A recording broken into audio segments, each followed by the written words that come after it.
This is Every Hornets Boxscore, the podcast. The only podcast that dares to explore every single Charlotte Hornets game, past, present, and future.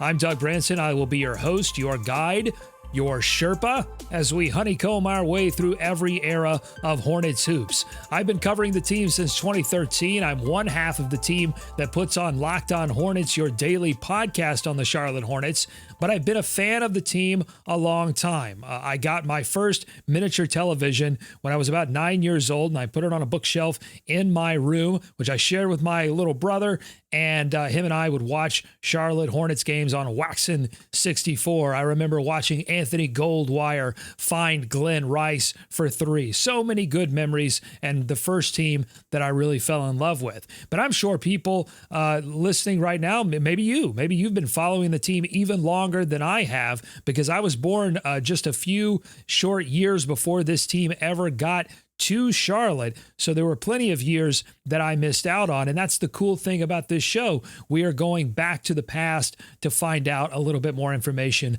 about some of these teams and the games that they played. But let me start by answering a few questions that you might have. Number one, how will this podcast work? Well, each episode, I'm going to bring on some of my friends and special guests to discuss a randomly selected Hornets box score. That's right, it's random. I'm not picking games that have that they may have historical significance. They may not. I don't know. But they're going to be completely random. But just so that we have some variety, I've also broken the total number of games into 5 distinct eras of Charlotte professional basketball. First is the early Hornets era that takes us up through about 95, 96. Then the late Hornets era that takes us through their final years in 2001 and 2002. And then we have the Bobcats. Yes, I'm going to get to that in a minute. That's kind of the second question. We're going to do the Bobcats. Then we're going to do the death of the Bobcats, which takes us into or through the second Hornets playoff run in 2016. The second version of the Hornets playoff run in 2016. And then everything after that I've grouped together. And so each episode, I'm going to take one of those eras and pull a game out, just so we have a little bit of variety as these episodes continue. So the second question, as I said, you're doing the Bobcats. Yes, I'm doing the Bobcats. Why? Because it's part of the official NBA history of the franchise. We don't have to forgive it, but we can't forget about it. We've got to include it, or at least I feel like I have to include it. Because, honestly, like, some of our darkest hours are where we tend to find some of our fondest memories. I'm going to enjoy pulling out the Bobcats names that I remember, and some that I don't, honestly, because I'll be honest with you. When the Charlotte Hornets left Charlotte for the first time as a kid, it broke my heart. I remember I cried. I'll admit it, I cried when they left Charlotte and moved to New Orleans. And it really left a sour taste in my mouth about professional basketball. It was right around the time I was about to graduate high school and go into college, and I really forgot about professional basketball for a while. And it was during the late Bobcats run that I started to pick back up on the franchise again. And then I covered the team for the last 2 years of Bobcats basketball before they became the Charlotte Hornets again. So this will be a cool way for me to go back and learn a little bit more about those early Bobcats teams. Third question, are you going to only talk about the Hornets? Well, it's going to be the bulk of the conversation, obviously, but I'm leaving open room for all kinds of experimentation for this podcast. There's going to be room and freedom on this podcast that, for good reasons, we don't have on Locked On Hornets. Those reasons having to do with the fact that we produce a podcast daily. The podcasts are 30 minutes so that people can consume them easily, and it's all about newsworthy content of the day. That's Locked On Hornets. That has its purpose. This podcast, yeah, we're going to talk a lot about the box score. We're going to talk a lot about the Hornets, but I'm also leaving it open for some other conversation as well. And the final question, are you really going to explore every single box score? And the answer is yes. I mean, that's the idea, at least. It's going to take some time since Charlotte has played 2,619 and counting regular and postseason basketball games. And for the future games, I'm going to be doing game notes on all of the regular season and, God willing, postseason Hornets basketball that we will encounter in this upcoming 2022-2023 season. And that's why I need your support. I have a Substack called Every Hornets Boxscore. You may be listening to the podcast on that right now, or maybe you're listening on your favorite podcast platform. But if you visit everyhornetsboxscore.com, you can sign up for the newsletter, which gets delivered to your email whenever I do game notes or special articles. That's going to be free through Summer League and the preseason this year. And then the game notes and the special articles and things like that I'm going to be doing over the course of this next regular season, that all goes behind the paywall. The podcast that you're listening to right now will continue to be free. I have no plans of putting that behind the paywall. But if you want to support the show, subscribe for free. And if you like what you're seeing, then consider supporting this show with a paid subscription. You can sign up for the year and save $10 on 2 months free, essentially, or you can sign up monthly. So those are the ways that you can support the show. I got to shout out people that have already decided to sign up and support the work that I'm doing here. Very first subs, G. Matt and Breyer, who jumped on with us monthly for only $5. Only $5 a month. Come on. I mean, that's crazy. Keith and BF Beck subscribed for the entire year. They got 2 months free. Thank you so much for showing your support early on in this process. It really means, it not only means a lot, like emotionally, like, hey, you're supporting me. You're saying that my work is valuable. That's super cool. But also the money that you're providing goes in to buying services like, for example, this episode that you're going to hear. I delve into a lot of the Charlotte Observer archives to get some information for the show. I had to pay money to get access to those archives. So you're helping directly to support the show. Okay. With that, let's get into it. Let's select the very first box score and introduce our very first guest of the podcast. It couldn't be anyone else except my partner in Locked On Hornets Crime. I have a feeling he's going to be a guest many times on this show because, like me, he really enjoys diving into these old games. Mr. Walker Mehl. What's up, buddy? Launching it, baby. I'm ready to look back into Hornets history. It's going to be so much fun. HornetsBoxscore.com, which we've teased quite a bit on Locked On Hornets. If you haven't visited yet, I don't know what's wrong with you, because you get to catch us in a different type of platform. So it's great for everybody. Some of this will be very illuminating for you, Walker, because there is a portion of Hornets history that occurred before you ever existed. I didn't even know that happened. You're saying I was after the Hornets? That's right. You are. Yeah, you were after the Hornets. And I mean, there is a portion of Hornets history that I don't recall either because I was in diapers. I wasn't following Kelly Tripucka. I was tripuking all over myself. Is that still happening though? You're telling. I mean, that probably was happening 5 years ago. Only when I mix beer and scotch. That's the only time that happens. Still. All right, let's talk about the what we're doing here, which is selecting the very first box score. Now, Walker, when I had the idea for this podcast, I knew I was going to have to build a machine that could hold the power of all of the Hornets drama, all of its history, its greatness, its coliseums. That time that Gerald Henderson hit that lady in the head with a ball, it's a machine that would have to rival in power that of the very famous Locked On Hornets hot take machine.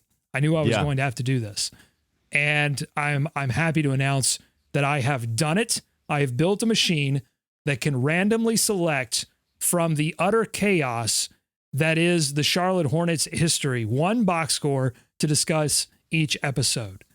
In fact, it needed even more power than the hot take machine. Walker, don't can you believe that? No, I don't. I don't believe it. You're telling me, am I going to get to see it in action? The power that runs it? Well, okay. Well, not the power that runs it, but you're going to get to see it in action because I'm going to pull the lever and get us a box score to discuss in this episode. Now, I did, after a lot of thought, consideration, I did give it a name.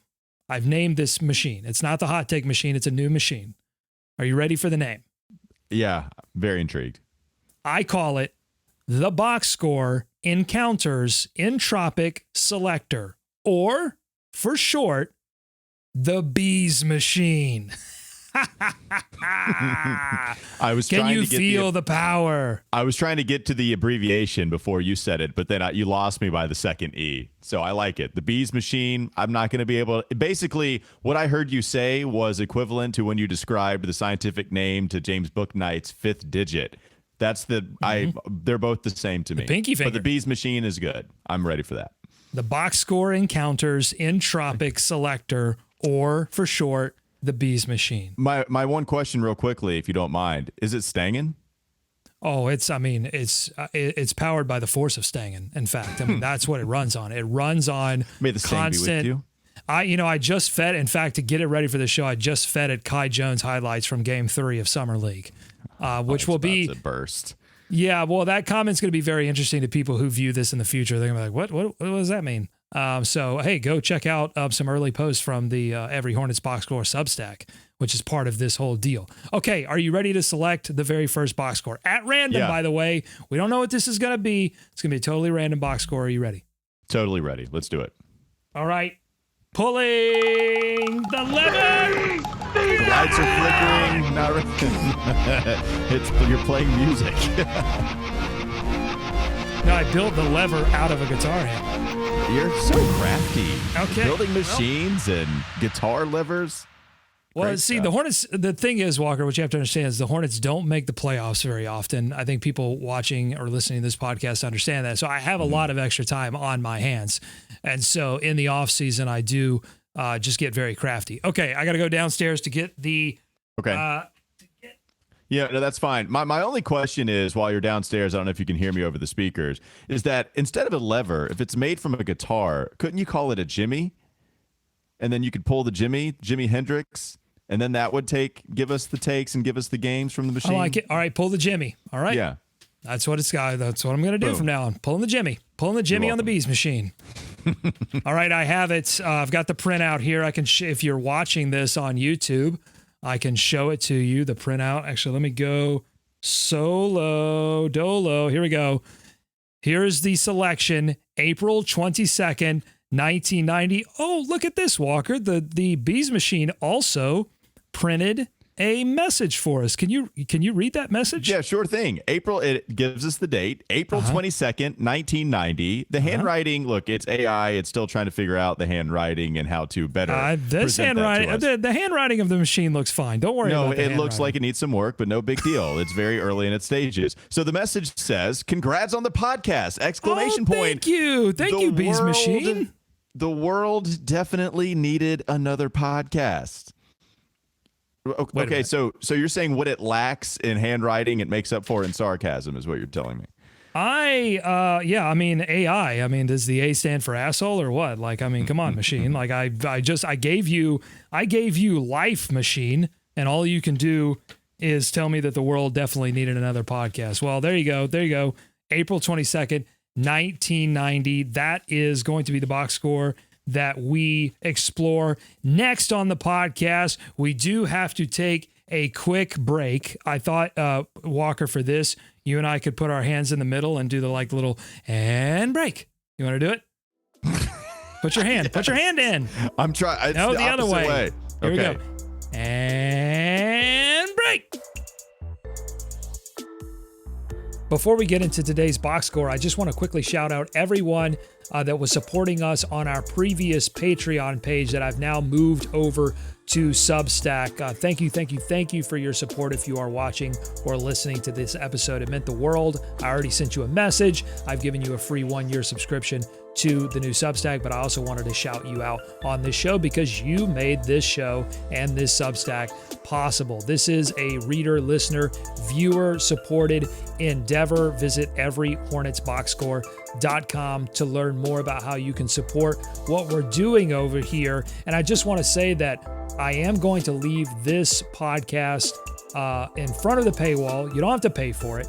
And I'm not going to put ads on this. So the support that you do give via everyhornetsboxscore.com will go to keeping ads off this show. No digitally inserted ads, no live reads, no anything like that.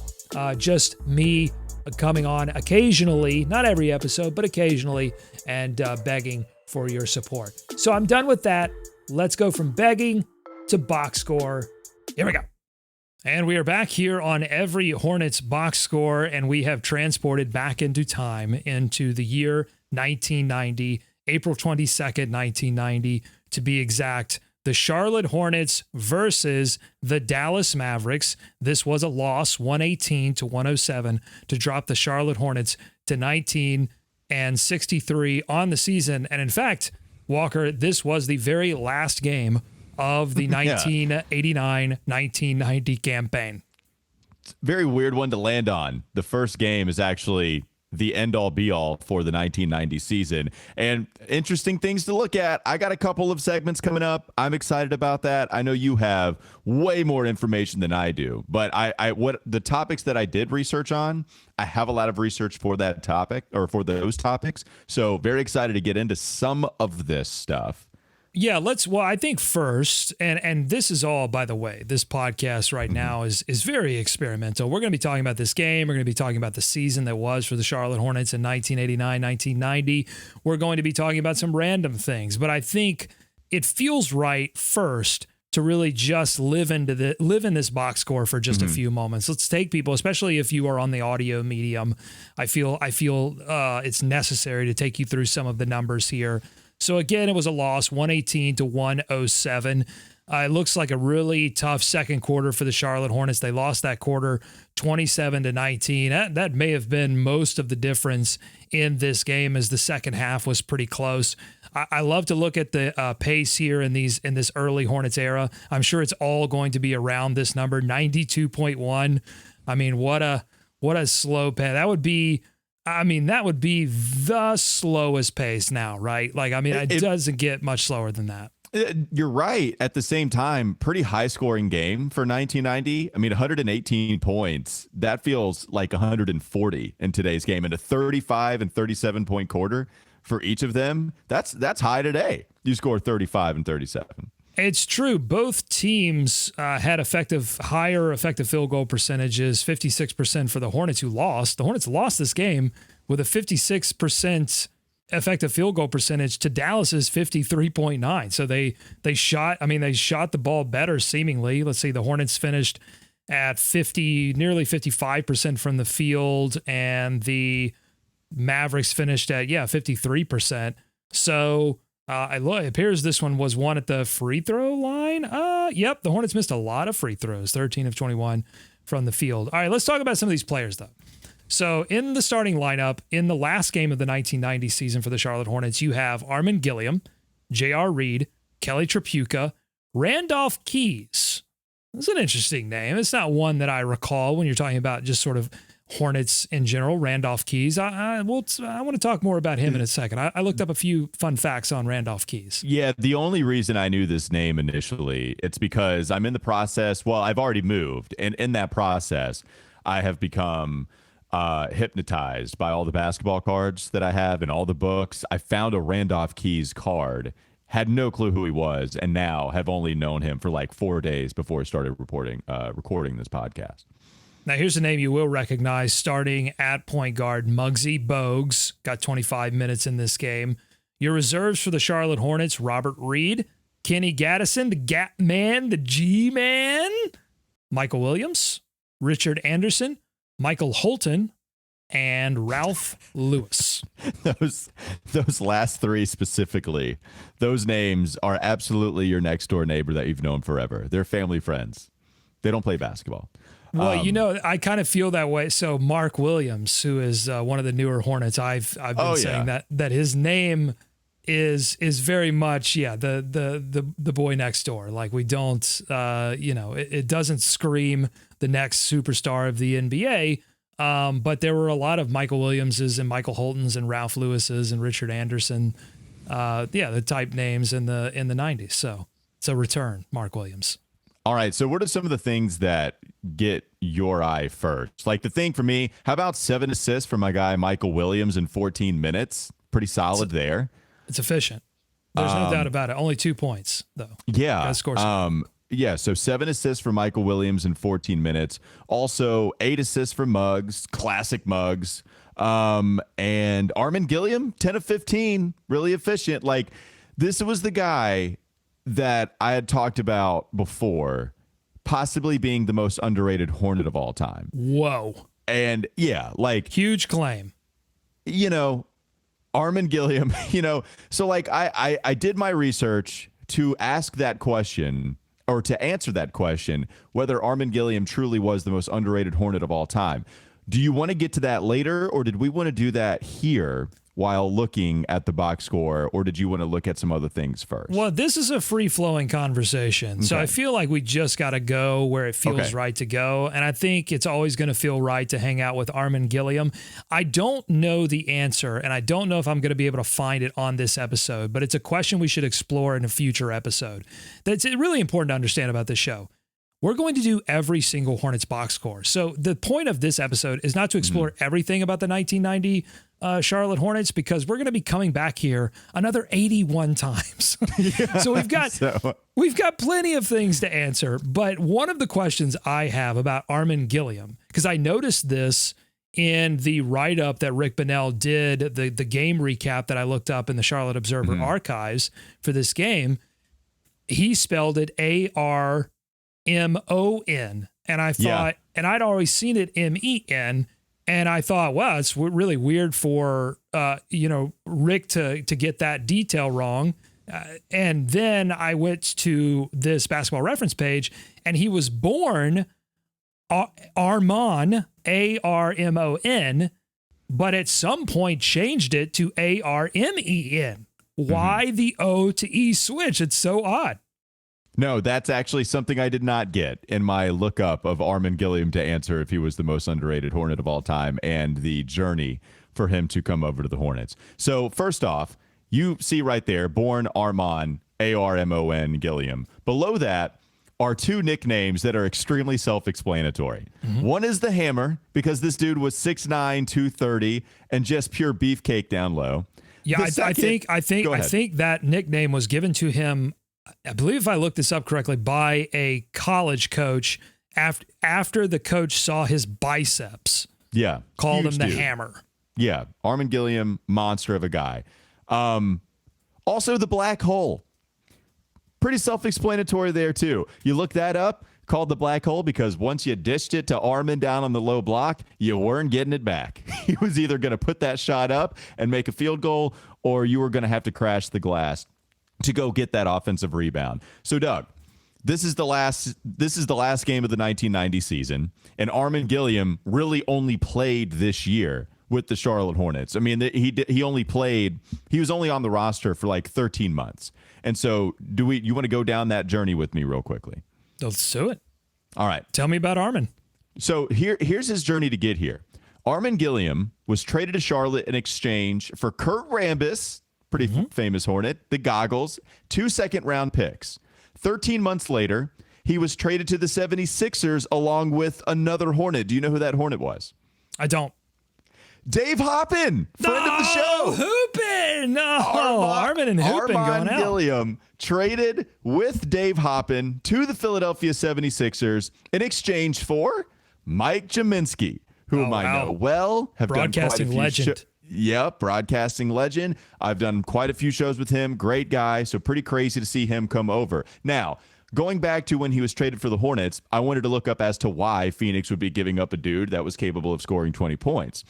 Those two parties did not like each other. Phoenix, Armen, Cotton Fitzsimmons, the head coach of Phoenix, not necessarily great friends. And thanks to Sam Smith of the Chicago Tribune, in a piece written in 1989, was able to get a little info on this. Here's a quote from Cotton Fitzsimmons. I became convinced last year that Mark West, Tom Chambers, and Armen Gilliam could not play together and be successful. But I wanted to see if I was wrong. So when the expansion draft came around, the Suns gave up hard-working forward Tyrone Corbin, now assistant coach for the Charlotte Hornets, and they said, in retrospect, that was a mistake. We should have got rid of Armen Gilliam. That's a flat-out quote from Cotton Fitzsimmons. We should have kept Tyrone Corbin in the expansion draft and instead gotten rid of Armen Gilliam. So they trade him. They weren't happy, and so that's how he became a Charlotte Hornet, at least coming over. It was a little more civil with Armen going to Philadelphia. Time is a flat circle, as we've discussed. The trade to Philly was only because they felt like they needed a center. The Hornets needed a center, and the quote was, like the Hornets had desperately needed one for quite a while now, and they felt like they needed to give up something good in exchange for Mike Gminski. So Mike Gminski comes over here. Armen Gilliam goes to Philadelphia. That allows J.R. Reed to play the power forward position, which is what Alan Bristow thought better suited the former first-round pick, the former Tar Heel. So there you go. That's how Armen Gilliam was able to come over to the Charlotte Hornets. But pretty crazy, the journey there. 4th all-time field goal percentage, 7th and 2-point field goal percentage, but only played 85 games, Doug. And with a name like the Black Hole, not too many assists. You know, the write-up on him was he could get a rebound when he wanted to, but was pretty lax. I just felt like I couldn't give him the most underrated Hornet of all time award. I felt like I got a so little... you're pulling it. I thought you did give it to him, and you're pulling it. I did. I got froggy, and then I had to pull it. There's another guy in mind, but we can get to that guy maybe later on when he comes up in a future box. Yeah, hold on to it. Reveal it to us at the end of the episode. If you stick with us for the entire episode, you will get Walker Mehl's most underrated Hornet of all time. So that's good. I want to shift gears a little bit and talk and zoom out a little bit on this 1990 Hornets season, because I think it's really interesting. So this is the second season of the Charlotte Hornets existence. They were obviously not very good after in the expansion year, as most teams are. I mean, they're terrible in their expansion year.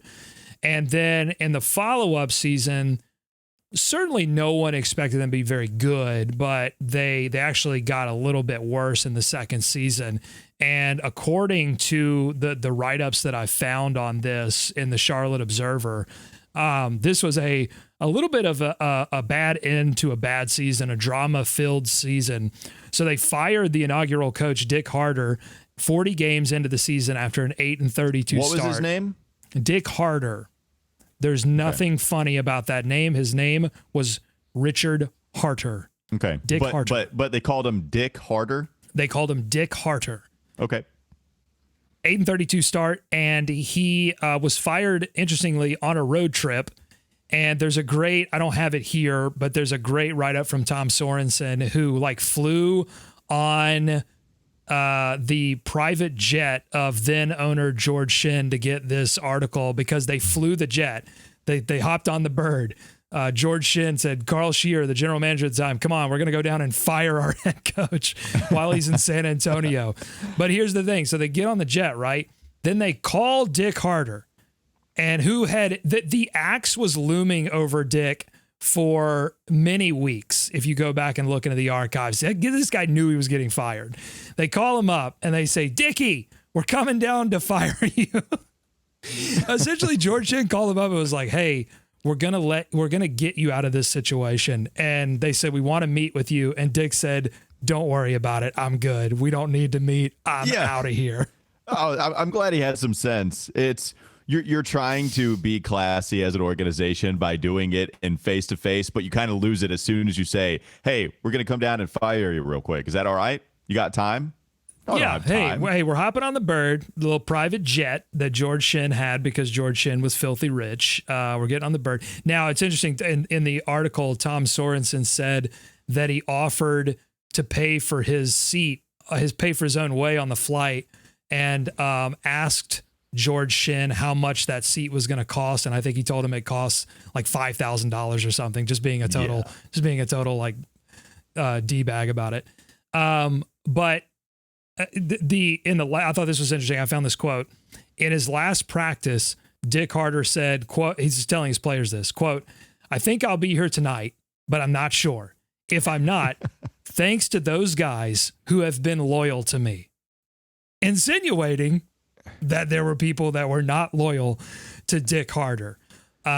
So this was a drama-filled season. It's important, I think, for people who are listening to this episode now in the wake of this offseason that we've just been through with the Charlotte Hornets, where they hired a coach and Kenny Atkinson, and then Kenny Atkinson said, actually, forget about it. I'm going to still be the assistant with the Golden State Warriors. Then they go back and they rehire somebody that they had hired and fired already in Steve Clifford.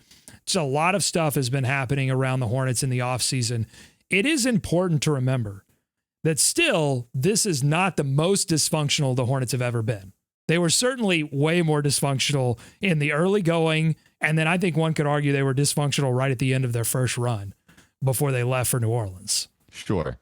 Yeah, there's plenty of dysfunction within the Charlotte Hornets lore that we'll get to, considering we're going to be breaking down every 82-game season on every Hornets box score. Yeah, it's hilarious, too. Just another thing I thought of as you were going through that, the drama playing out very publicly.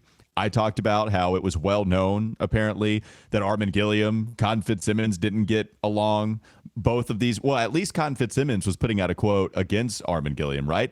They did not bite their tongue. They allowed all this information to come out. And it's funny because you think about today's day and age with social media running rampant, Instagram, Twitter, the Facebook, all of that stuff. You would think, well, that information is getting out there tons more. But we have these puppets like Woj and Shams who are able to put out all this information. So you get it from a different party. It doesn't mean that it's not accurate. You just get it from a different party. So it's wild to see this come publicly from the source, instead of Woj or Shams breaking it or Chris Haynes every once in a while. Like, it's funny, social media does not actually mean that all of these opinions are more frequent. You're actually, you just have better access to it. It might have been more frequent back in the day. You just have better access to those. Like, you had to read the Chicago Tribune to get that Fitzsimmons quote on Armen Gilliam. Now you got to scroll your Twitter timeline, and if you scroll long enough, that quote is going to slap you in the face. Hilarious to see. Well, it's interesting that you say that, because in researching for this game, I found that a lot, that there were a lot of quotes from coaches to the reporters here, in this instance being Rick Mehl, but also to Sorensen and others. There was a level of access to the Hornets organization that doesn't exist right now, and a level of candid quotes that doesn't exist right now. And I would argue probably doesn't exist around the league, because as the league has matured, these operations have gotten so much better about buttoning down everything. But when you have a midseason firing, it's really tough to do that. The Hornets have been, I'd say, more strategic lately about firing coaches in the offseason when people aren't paying attention as much. That's why you don't have a quote out there from James Borrego, to the local reporter saying, well, they didn't know what they were doing or anything like that. Yeah. But it's interesting you bring that up, because, all right, so they fired Dick Harter, right? And they elevate this new coach, Gene Littles. Who did they fire? Dick Harter. And they go with Gene Littles, who was absolutely not fooling around. I found this quote about losing Rex Chapman for the year, their draft pick, their very first draft pick. He was one of their leading scorers. They lost him in March to injury, and Hornets coach Gene Little said that the injury was unfortunate but far from a tragedy. Here's the quote: "It's just an injury. It's not like we've made a run for the playoffs," said Littles. Basically, it's a setback for him. Now he loses the last 5 weeks of the season. In general, Gene Littles, who passed away recently, 2012. Armen Gilliam also passed away in 2011. So we've lost some recent Hornets legends. But Gene Littles wasn't fooling around. This was like a hard-nosed dude. And he didn't stick around very long either, though. In the write-up that I have on the screen right now, you can see this name pop up, Alan Bristow, who was appointed after this game, was appointed the Charlotte Hornets Vice President of Basketball Operations. He would eventually take over for Gene Littles as head coach after the next season. But on that point, because I'm also looking at this write-up, and it says, the Charlotte Hornets will finish with the 4th worst record in the NBA, meaning they can choose no worse than 7th in the NBA draft. Well, Walker, I know you weren't born yet, but 1991, I'm sure you know what happened in that NBA draft for the Charlotte Hornets. They didn't draft 7th. They didn't draft 4th. Nope. They drafted numero uno. They got lucky. They found the magic ping pong ball, and they ended up getting the first selection, which they used on Larry Johnson. But here, back to my point about candid conversation, head coach Gene Littles at the time, as the season was wrapping up, was advocating not for Larry Johnson, was advocating for bringing in a physical big like Derek Coleman or Alonzo Mourning if he came out, which he didn't. It would be a year later. But Gene Littles telling reporters as a head coach who he wants to see the team drafting, that I don't hear that a lot anymore. Well, you don't hear it from the coach, right? Because we went through this already when Steve Clifford very publicly wanted to go after Donovan Mitchell. That was known publicly, I should say. But Steve didn't come out and say it to anybody or put a tweet or say it to Rick Mehl on the record. That didn't happen, but we all know Steve Clifford wanted Donovan Mitchell instead of Malik Monk, and so this is just history repeating itself in a very different way. Gene Little's wanting somebody different. Thank goodness they went with Larry Johnson. Derek Coleman would become a later kind of, I don't know about hated Hornet, but not a lot of people liked Derek Coleman during his time here with the Hornets. Yeah, hilarious. These guys were outspoken. And that it just didn't matter. It's not, you could get your source from the source. The public could. You, the fan. Crazy. UNLV, big time for UNLV. Larry Johnson from UNLV. He goes number 1 overall in the 1991 NBA draft. We just mentioned Armen Gilliam. He was a UNLV grad. Stacey Augmon in this same draft, and Greg Anthony go in the top So I guess 12. Coleman wouldn't have come out here because he was a high pick. So neither of those guys came out. Right. Neither of those guys came out. So he was, Gene didn't get his wish on either of those names, thankfully. Because they would get Derek. They would get both of those names later. Interestingly enough, that he mentions that. I'm scrolling through the 1991 NBA draft. Any interesting things come up here in the? Well, the thing I'll say is they got the number 1 overall pick in a draft where you desperately wanted that number 1 overall pick. Like Larry Johnson was clearly going to be the guy. It was tier 1. It's LJ. He's at the mountaintop. You're talking about Zeus, and then you have to go down a whole tier to talk about any other player. Kenny Anderson was awesome at GT. He won LJ. Dikembe Mutombo would become one of the best defensive centers of all time. Rick Fox at 24, that's a steal. Rick Fox at 24, yeah, that was very good. But yeah, like you got the number 1 overall pick with Larry Johnson at a time where it was borderline Anthony Davis. Anthony Davis was going to be the number 1 overall pick, and then it was everybody else. That was the same thing with LJ. I just can't believe that Bobby Phills was drafted in 1991. It just crazy. That doesn't seem right to me. It feels like he was just so much younger than that. But Bobby Phills was selected by Milwaukee with the 45th pick. That's really Chris Corchiani, yeah. Sorry, go ahead. Go. No, what were you saying? Well, I was going to say Chris Corchiani, a state favorite.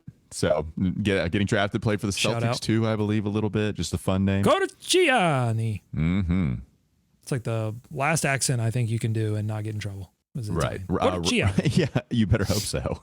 I just did it. So Randy Brown was on those Last Dance Bulls teams, drafted in 1990 by Sacramento. So they selected 28th as well, and they got Kevin Lynch out of Minnesota. But I don't see anyone here in the second round of this 1991 NFL NBA draft that I think they passed up on. So pretty terrible draft, to be perfectly honest. You had some like Smitty being drafted. He was an all-star. You had Stacey Augmon, who was LJ's running mate, along with Greg Anthony, Dale Davis. Like Terrell Brandon was awesome. Love me some Terrell Brandon. So, but once you get past that, yeah, it does seem a little weak.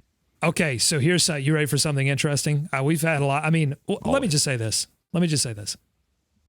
If you continue to watch this show, which I hope you do, continue to support the show, you, like us, are going to have a PhD in Hornets history because we are going to go everywhere, anywhere, and everywhere and give you these interesting Hornets nuggets that we'll probably have to repeat. We have to do this another 2,600 times.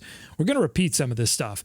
But here's an interesting fact that I found digging around the Observer archives, which has been just absolute gold for this kind of information. Props to Rick Mehl, who we lost. It's been more than a year now. It's been a little more than a year. Yeah. Yeah. It was a year in early June. Yeah. Devastating loss for the Charlotte Hornets community. But he gives us a gift of all of the writing and reporting that he has done over the many years that we get to explore. So he will be, he was a big part of both of our journeys through this process, and he'll continue to be a big part of this show.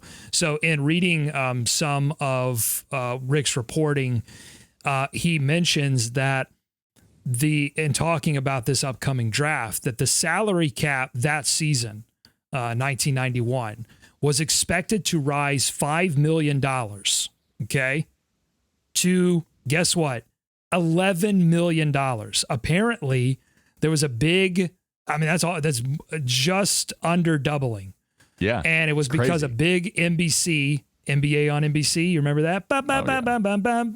Okay, they just jingles ever. Mm-hmm. Right. They just signed that big TV deal, and big TV deals tend to balloon the cap. Okay, and so it goes to $11 million. The cap this season, as the upcoming 2022-23 season, is set to be $123 million. Okay, that's crazy. It is.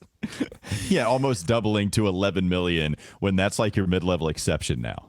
Yeah. It's okay. Well, so here's the more interesting fact is that the top rookie selected in the 91 draft. So this was written before it was going to be LJ, but it could have been anybody. It could have been Kenny Anderson. It could have been Dikembe Mutombo. It could have been Steve Smith. The top player in the draft that year was set to make $2 million. Now, the final contract that LJ signed in his first season was $1.95 million, but it was a 6-year, $20 million deal. Number one, you can't do 6-year deals with rookies anymore, but $2 million, Walker, represents 18% of a team's cap.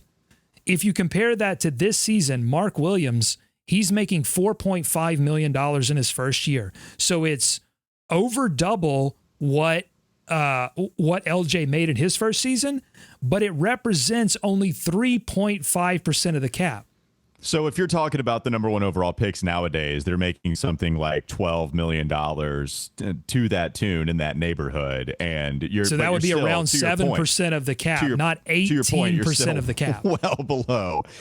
Which the number one pick, that dude was supposed to suit up right then and there and be a baller. 18% of the cap.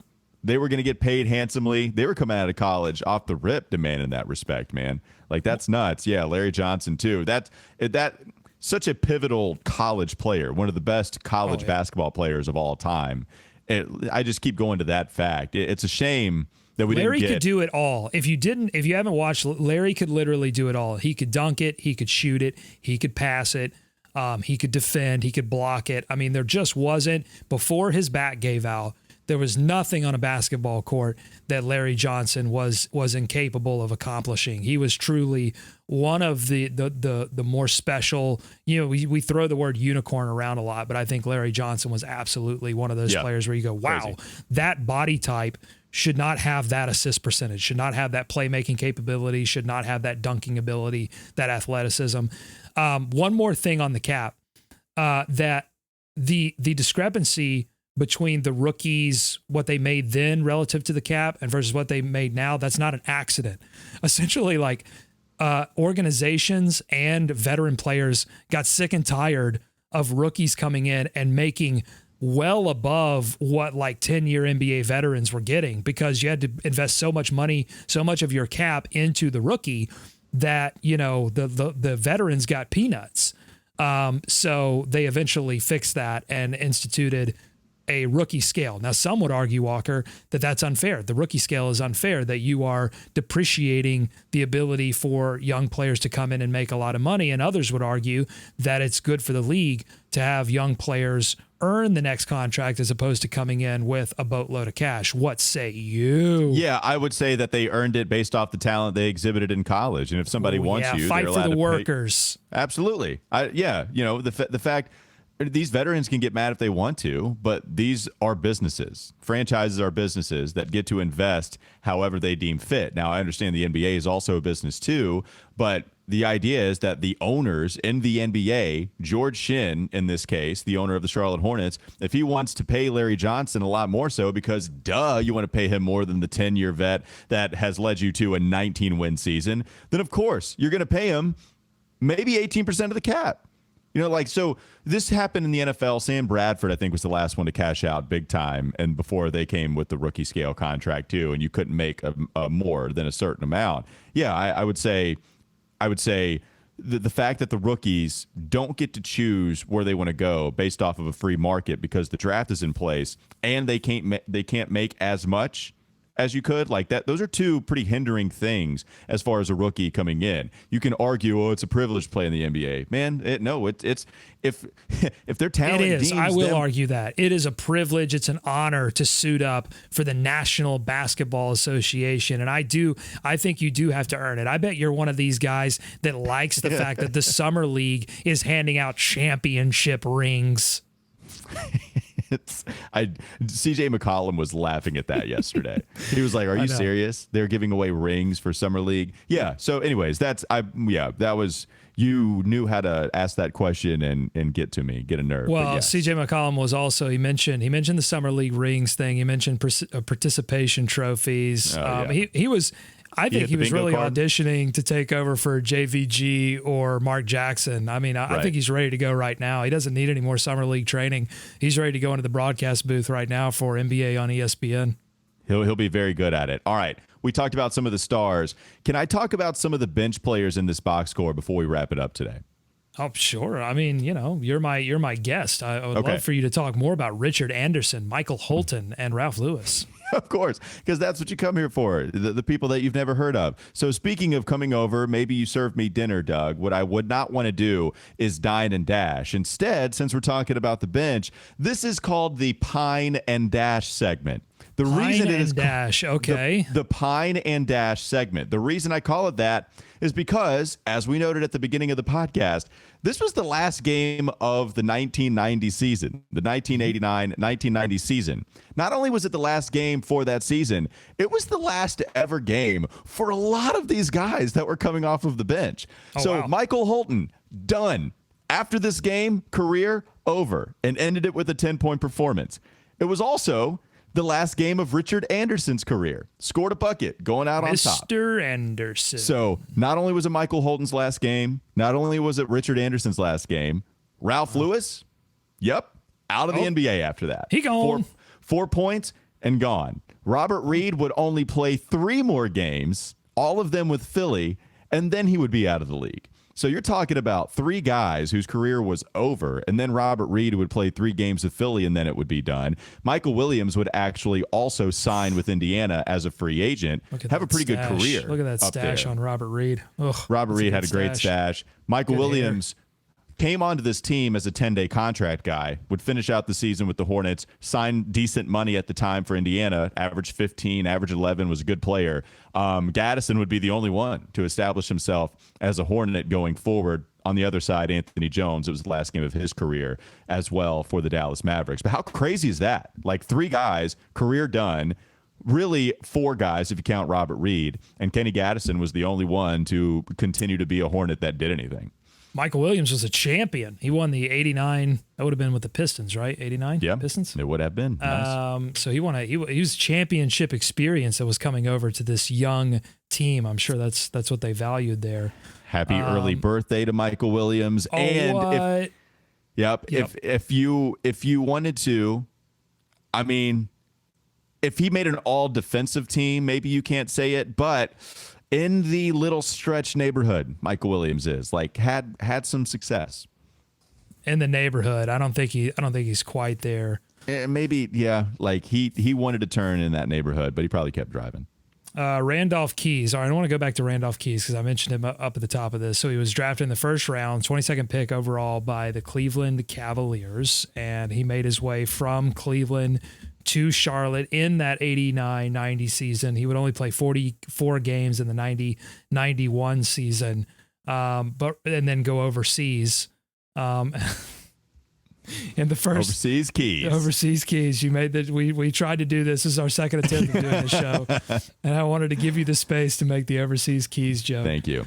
But he would make his way back and play Lakers. I did find this fact out to play for the Lakers. He was the last player in a Lakers uniform to wear the 8 before Kobe Bean Bryant. There you go. Yeah, who was drafted by? I don't know if you know this, Walker. Kobe Bryant was not drafted by the LA Lakers. Did you know that? No, I didn't. Who was he drafted by? He was drafted by the Charlotte Hornets. And we're back. Little known fact. People don't know that. No, people don't.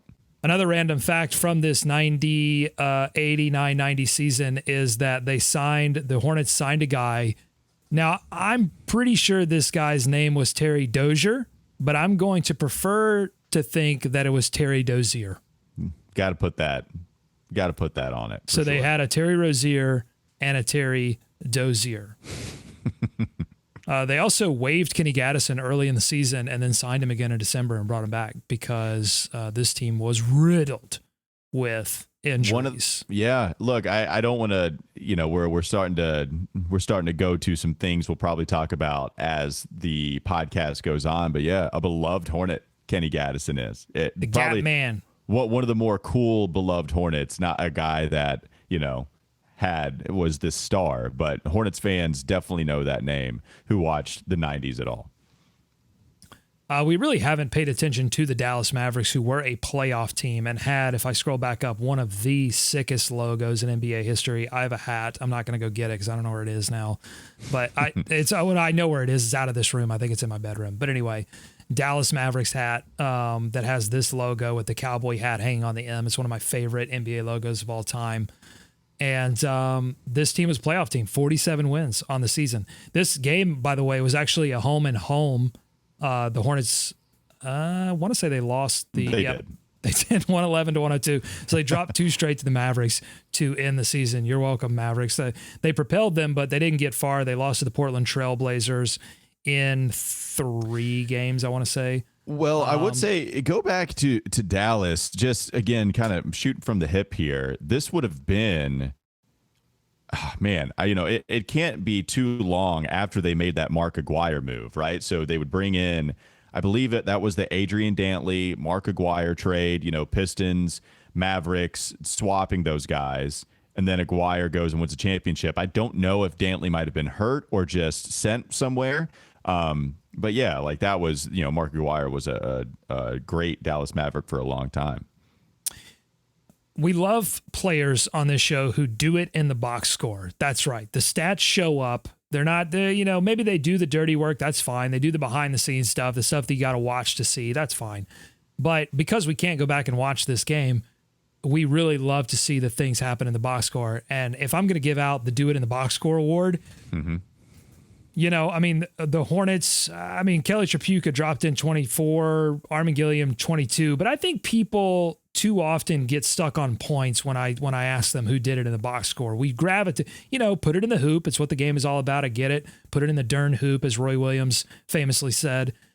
But I like players that do it all across the box score. And I've got to give it to my guy, the Chicago Bulls legend, Bill Wennington, who had 14 points, 8 rebounds, 3 assists, 1 steal, and 2 blocks on 7 of 10 shooting off the bench, mind you. So he gets the Bench Wrench Award and the Do It in the Box Score Award from me for this game. Yeah, Bill Wennington putting together a pretty nice stat line. I did not know that was a part of his game. I always thought he was the guy on the bench with the goatee that just so happened to be a reserve for the Michael Jordan Chicago Bulls. But to learn that he was actually productive at one point, pretty cool. And to show you where the game has changed, 1 of 4 from 3, the entire team. The Mavericks were 1 of 4 from 3. The Hornets were 2 of 4 from 3, 2 of those coming from Tripucka. Okay. Tripucka, all right. One thing I am interested before we end too. Can you go back to Herb Williams? Herb Williams. Can you go to Herb Williams? Herb Williams. I think Herb Williams is selling CBD at the corner store over here in Nashville. Yeah, he is. I want to know if that was his only 3 ever made. Like if I'm not mistaken, I think he was a big that's guy. what this podcast is all about, is exploring these kinds of things. Herb. Well, now he's forever going to be anyone on this show now. That's Herb. That's right. He's going to be known as Herb Williams. Yeah. So 6'10" back in the day. I remembered him because he was a hitting pacer. a 3. Yeah, so it might be, if you want to go to his totals, keep scrolling on this reference page. Keep scrolling. It might be the only 3 that Herb Williams. Oh, okay, nope, had a couple. All right. Wow, he took a lot for a guy. One of his 8. Yeah. Okay, so he started in the league in 1981-82. He was 2 of 7 in his first year. In his fifth year for the Pacers in 85-86, he was 1 of 12. From 3. So he wasn't prolific, but he took them. I mean, that's a lot for this era. 2 of 9 in that 89-90 season that we're talking about. So he hit one of his 2 threes against the Hornets. I have a feeling this is going to look a lot like Mark Williams' career numbers from 3. He was 8 of 84 overall in his career, .095 percentage, 9.5% for those who like it like that. I do like it like that. So he took him. He took him. Probably his coaches didn't love that he took him, but he took him. Yeah, 13 points off they the were probably livid. You can't let 6'10" get down in there and bang Herb. I'm sure they were mad. All right, let me give you the starters for Dallas just so we make sure we cover all the ground here. Roy Tarpley getting the start. Sam Perkins, Sixth man of the year. UNC legend. Roy Tarpley or Sam Perkins? Roy Tarpley. Roy Tarpley, 6th man of the year. That's the kind of factoid you get on this show. Rolando Blackman had a storied career. 22 minutes, 3 of 6 from the field for 8 points. Derek Harper and James Donaldson. Other interesting names, Steve Alford on the bench for the Dallas Mavericks. Of course, played at Indiana. Coached in Indiana? Did he get it? No, coached at Iowa. Iowa. I actually attended 2 sessions of Steve Alford basketball camp. So when he coached at Iowa, and I would go up to Indiana to be with my dad and that side of the family in Indianapolis, he held it in Franklin, Indiana, and I would go there. And so all the Iowa players would help us out, to do the whole basketball camp thing. So yes, people angry as hell when Indiana passed on Steve Alford, instead drafting Reggie Miller, which of course would be absolutely the right decision. Wow. And a very short NBA career. Yeah, look at that. Yeah, 87 to 91 for Alford before he went on to go and coach. What did you learn? Can you give me one thing you learned at that basketball camp? I think I learned that I was a soft serve ice cream guy.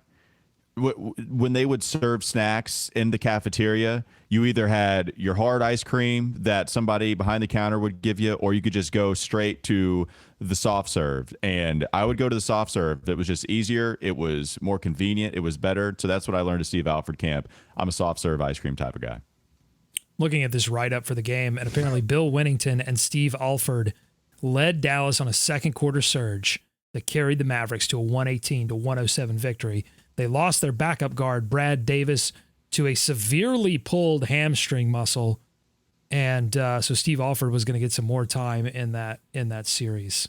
So there are your Mavericks facts for this episode. I've learned a ton, Walker. It's fun. You do learn some things that it is fun to go learn in some of this stuff from the Charlotte Hornets in the past and learn how the NBA operated back then. I got to learn about Tom Sorensen trying to get on the bird with George Shinn. That's fun. I found this Randolph Keys highlight reel from his time in Cleveland. Oh, there's MJ. Oh, no, sir. That was Randolph Keys rejecting a Not Michael with overseas Jordan Keys on the court. Transition three-pointer and then going down at the other end and knocking down the jumper. I mean, wow. He could do it on both ends of the floor, people. Oh, nice little pass, little interior pass, then getting open, creating some space, knocking down the mid-range jumper, Randolph Keys. Oh, all right. He's taking over. In this game, he had 20 points, 5 rebounds, 3 assists, and 4 steals versus the Bulls in 1989. Randolph You know what? Keys. Is he the most underrated Hornet of all time? Randolph Keys? Well, you are the decider on that. We did tease that. Let's get off this NBA footage before Adam Silver comes knocking down my door. Get out of here, Adam Silver. All Get right. out of here. That's what a thorough review of the box score on April 22nd, 1990. Hilarious. I think this was a perfect box score for the first of every single Hornets box score. I think the machine, we didn't pick it, the machine, the Bees machine picked this box score for us, and I think it was serendipitous because we got to go down some very weird nerd boy rabbit holes. But yes, 2 things to end the show. You've got your most underrated Hornet of all time, and I've got the reveal fanfare ready to go. You're going to give us that. I am going to give you something that I would like to become a tradition on this show, the extremely classic pro basketball name of the week. The ECPBNOTW, the extremely classic pro basketball name of the week. But you are the guest, so I will let you go first. Your most underrated Hornet of all time that is not Armen Gilliam. We have eliminated, I don't know how many total players have played for the Charlotte Hornets all time, but we have eliminated one of them in Armen Gilliam.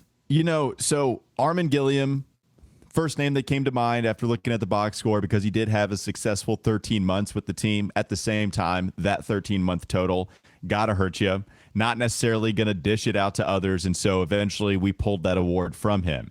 Then I went to a teammate of his in Kelly Tripucka. I feel like the old heads give Kelly a lot of credit, though. Like, he was the first really good player that the team had, so I still think he gets probably a decent... Backspace. I'm going to look this up as soon as you give me the name, so I just backspaced Kelly Tripucka's name. Okay. I'm so excited. Okay. Yeah, not Kelly Tripucka.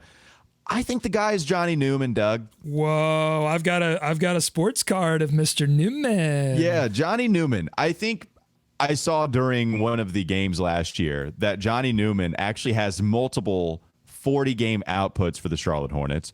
Played like 3-4 years with the franchise. Kind of an Ish Smith sort of deal here. 1, 2, 3, 4, 5, 6, 7, 8. 9. 9 franchises. And then played for, I think, the Hornets like 4 years, if I'm not mistaken, maybe 3 or 4. But average double digits, like was a go-to guy for them in a time where they kind of needed that. I think played a couple of different roles with that squad. Had a little stretch. Nobody talk. Yeah. Well, more than that, I think. Well, you think he's too good for had a little stretch territory? If Michael Williams is, then Johnny Newman is. That's what I would say. So, yeah, give me Johnny Newman. Nobody talks about him. Like, if we're talking about longevity, which is always the problem with putting guys in their place in the Hornets pantheon, he's got some years on him.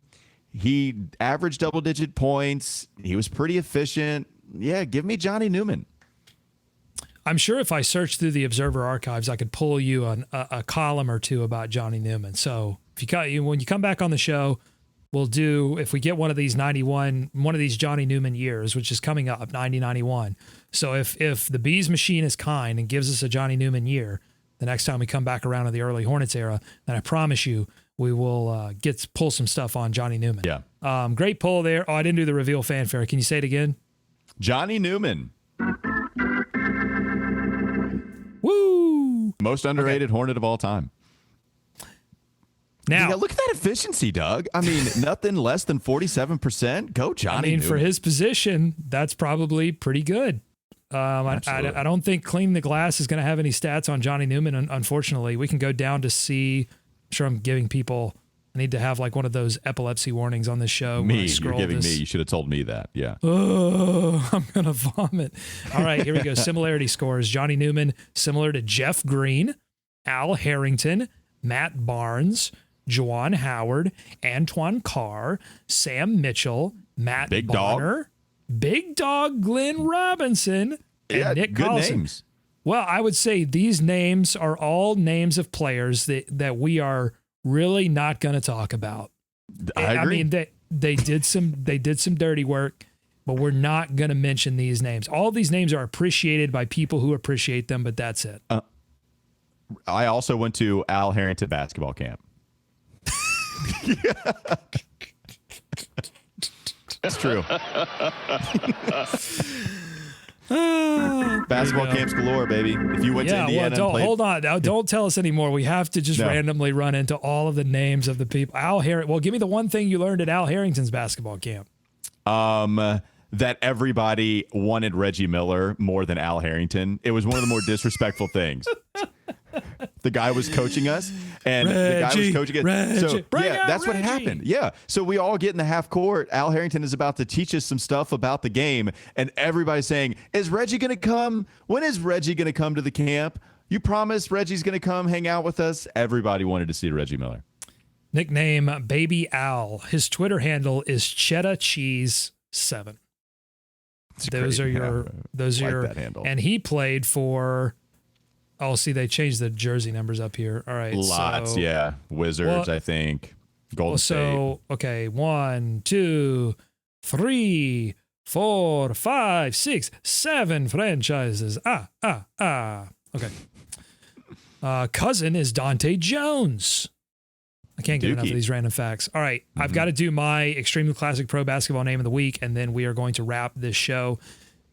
My extremely classic pro basketball name of the week, it comes to us courtesy of AinsworthSports.com's list of the best players of the 1910s. That's right, folks. The early 20th century presented us with the 415th best player of the 1910s, Leo Sturm. That's your extremely classic pro basketball name of the week. That's Walker Mehl. He is one half, and I am the other half of the Locked On Hornets podcast. Let's get us back in the. Let's get our beautiful faces back on the screen. You can follow him on Twitter at Walker Mehl and listen to our podcast. Obviously, I think you probably already are. It's on daily, Monday through Friday, taking you all through the off season into this upcoming regular season. Thank you so much, Walker, for spending some time. I know you're going to be back here a lot, though. Right in my wheelhouse. This is it. This is what I live for. And thank you for supporting this show on Substack, everyhornetsboxscore.com. If you are a free member, consider joining as a paid member. Every dollar goes to helping to make more of this content. If you haven't subscribed at all, though, go ahead and sign up for free.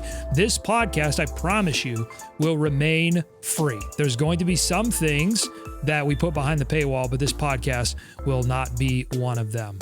All right, for Walker, I'm Doug saying go Hornets, go America. Let's swarm Charlotte.